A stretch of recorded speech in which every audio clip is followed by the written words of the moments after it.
ধর্ম আর প্রচলিত যে ধর্ম আমরা দেখতে পাচ্ছি, আগে হিন্দু ধর্ম বলতো, এখন অবশ্য হিন্দু সনাতনী বলে। তো আমাদের আপনজনেরা অনেকেই সেই মতাদর্শে বিশ্বাসী। তো সেই ধর্ম আর হরিচাঁদ ঠাকুরের ধর্ম কি এক? আমরা যারা মতুয়া, যারা আমরা হরিচাঁদ ঠাকুরের ধর্ম নিয়ে চলার চেষ্টা করি, তারা আমরা নিশ্চয়ই উপলব্ধি করতে পেরেছি যে ওই প্রচলিত বর্তমানে হিন্দু সনাতনী ধর্ম যে বলা হয় আর মতুয়া ধর্ম এক নয়। যদি এক হবে তাহলে তো হরিচাঁদ ঠাকুর বেদকে মানতেন, তিনি তার বাবার ধর্ম বৈষ্ণব ধর্ম সেটাকেও মানতেন। তিনি তো বাবার ধর্ম বৈষ্ণব ধর্ম আমাদের হাতে তুলে দেননি। তিনি যা দিয়েছেন সম্পূর্ণ আলাদা ধর্ম। প্রমাণ নীলামৃতের 67 পৃষ্ঠায়, এখানকার নীলামৃতের 94 পৃষ্ঠায় পাবেন। দেব দ্বিজ নাহি মানে আলাদা পদ। দেব দ্বিজ, তাহলে দেবদেবী মানে না, দ্বিজ বলতে ব্রাহ্মণ, জাত ব্রাহ্মণ, এটা মানে না, তাহলে আলাদা রাস্তা আমাদের। নীলামৃত বলছে, আমি বলছি না। আরো কি বলছে যে মতুয়ারা ভিন্ন সম্প্রদায়, নামে প্রেমে মাতোয়ারা মতুয়ার গণ ভিন্ন সম্প্রদায় রূপে হইবে কীর্তন। তাহলে আমরা আলাদা। কিন্তু দুঃখের বিষয়, আমরা সারা জীবন হরিচাঁদ গুরুচাঁদ বলে কাটাকাটি করলেও, শ্রীমৎ অশ্বিনী তারকেশ্বর গান করে শুনে আমরা প্রেমে আপ্লুত হলেও মৃত্যুর পরে বেশিরভাগ মতুয়ারি ক্রিয়াকর্ম হয় ওই ব্রাহ্মণ বিধান মেনে।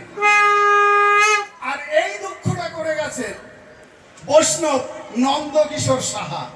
তিনি একখানি বৈষ্ণবীয় শ্রাদ্ধবিধি গ্রন্থ লিখেছেন। সেই গ্রন্থের প্রথম পৃষ্ঠায় লেখা আছে, গ্রন্থখানি ঢাকা থেকে প্রকাশিত, যে বৈষ্ণব ধর্ম অতি প্রাচীন ধর্ম। ভারতের বৃহত্তর জনগোষ্ঠী বৈষ্ণব ধর্ম আজীবন মানিয়া চলিল, মৃত্যুর পরে ভিন্ন মত গ্রহণ করে। একজন বৈষ্ণবের বৈষ্ণব মতে শ্রাদ্ধ না করিয়া স্মার্তীয় পদ্ধতিতে শ্রাদ্ধ করে থাকেন। বৈষ্ণবের শ্রাদ্ধ যদি স্মার্তীয় পদ্ধতিতে হয় তাহা নিষ্ফল। আমি বলছি না, ওই বৈষ্ণবীয় শ্রাদ্ধবিধি গ্রন্থের কথা বলছি। তো আমরা মতুয়ারাও যদি একজন মতুয়াকে ডেকে না এনে, ব্রাহ্মণকে ডেকে এনে যদি আমরা শ্রাদ্ধ করি, অবশ্য মতুয়ারা শ্রাদ্ধ করে না, শ্রদ্ধা করে। শ্রাদ্ধ আর শ্রদ্ধা আলাদা। তো তাহলে সেটা নিষ্ফল। আর এই বাংলায় কোন ব্রাহ্মণ এবং বৈষ্ণব নাই। কে বলছে?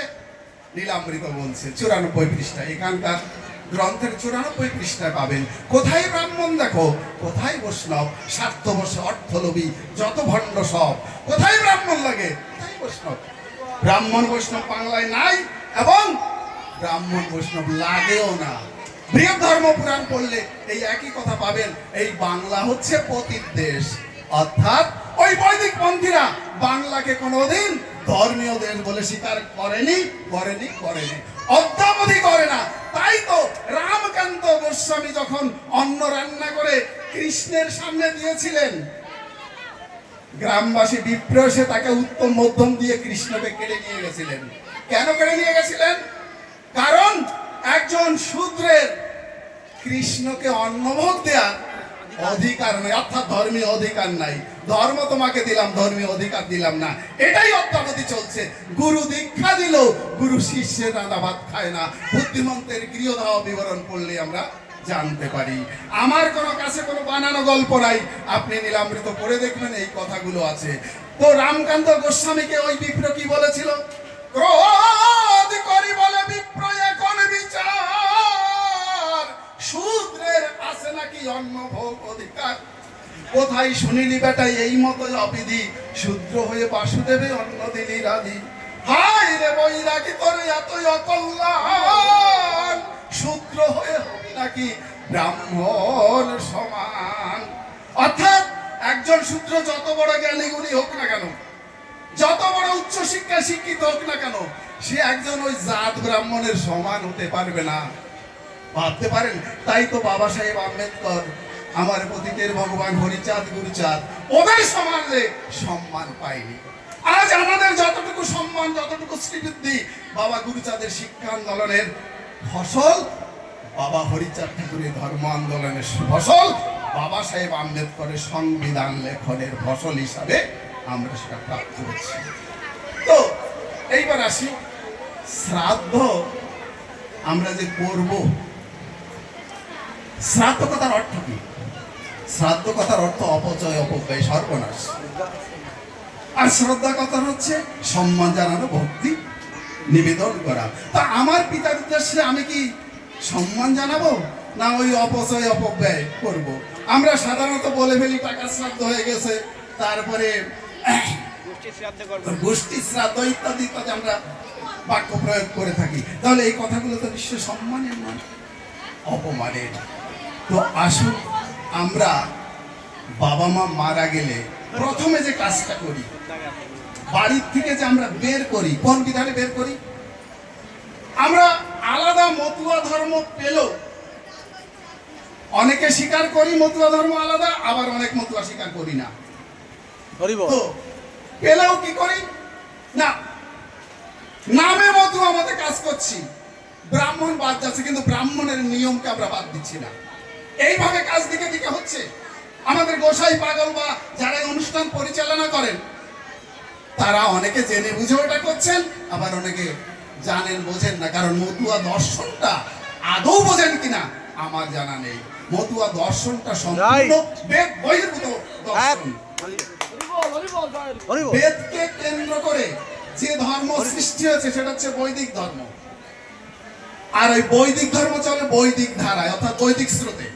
আর বেদের বাইরে বা বেদের আগে বা বেদের ঊর্ধ্বে যে ধর্ম ছিল বা আছে, যে ধর্ম, সেই ধর্ম হচ্ছে অবৈদিক ধর্ম।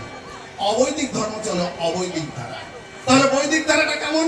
বৈদিক ধারাটা হচ্ছে যুক্তি বিজ্ঞান রহিত, সেখানে কোনো যুক্তি বিজ্ঞান থাকবে না। যুক্তি বিজ্ঞান রহিত, মিথ্যা মায়া কল্পিত অন্ধবিশ্বাসের ধারা।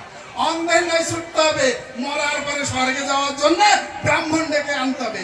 আচ্ছা, স্বর্গে গেছে তো মৃত মানুষ, সেই মৃত মানুষ এসে কি বলেছে যে স্বর্গটা খুব ভালো আর নরকটা খুব খারাপ? তাহলে ওই ব্রাহ্মণ মশাইরা স্বর্গ সম্বন্ধে জানলেন কি করে? অথচ আমাদের মানুষগুলো শিক্ষিত হয়েও, উচ্চ শিক্ষায় শিক্ষিত হয়েও ওই ক্লাস 2-তে 3-তে পড়া ব্রাহ্মণকে ডেকে এনে তার আওড়ানো ভুল সংস্কৃত মন্ত্র উচ্চারণ করে বাবা মাকে স্বর্গে পাঠাচ্ছেন। শ্রাদ্ধ সমাপ্তির সময় বা সমাপ্তির পথে কি বলে, ঠাকুর মশাই আমার বাবা স্বর্গে পৌঁছাছে তো? তিনি পৈতা উঁচু করে বলছেন তথাস্তু, মানে উনি দেখতে পাচ্ছেন চলে গেছে। তো চলেতে গেছে, 1 বছর পরে আবার লম্বা মই দিয়ে হয়তো নামিয়ে এনে বাৎসরিকও করতে হয়। এই শিক্ষায় শিক্ষিত হওয়ার জন্য কি গুরুচাঁদ ঠাকুর আজীবন শিক্ষা আন্দোলন করেছিলেন? পশ্চিমবঙ্গ সরকারের তথ্য অনুযায়ী ৩৯৫২টি স্কুল আমার গুরুচাঁদ ঠাকুর এবং তার অনুগামীদের মিলে করেছিলেন। ওই স্কুলে শিক্ষিত হয়ে আজ আমরা গুরুচাঁদকে কি সম্মান করছি, হরিচাঁদকে কি সম্মান করছি? হরিচাঁদ গুরুচাঁদকে সম্মান তখনই করা হবে আমার মনে হয় যদি তাদের দর্শন মেনে চলি, যদি তাদের আদর্শকে মান্যতা দেই, যদি তাদের কথা পালন করি, তবেই তাদের মানা হবে, তবেই তাদের পূজা করা হবে। আর তাছাড়া শুধু কাঁদাকাটি ঢলাঢলি, গুরুচাঁদ বলেছেন কাঁদাকাটি ঢলাঢলি কত কাল করে এলি, তাতে কি বা পেলি ফল? কাজ ছেড়ে কাদা নাই, অকেজো কান্দনের দল, সেই দলে পড়ে গেলাম, কাজের কাজ কিছু করতে পারলাম না।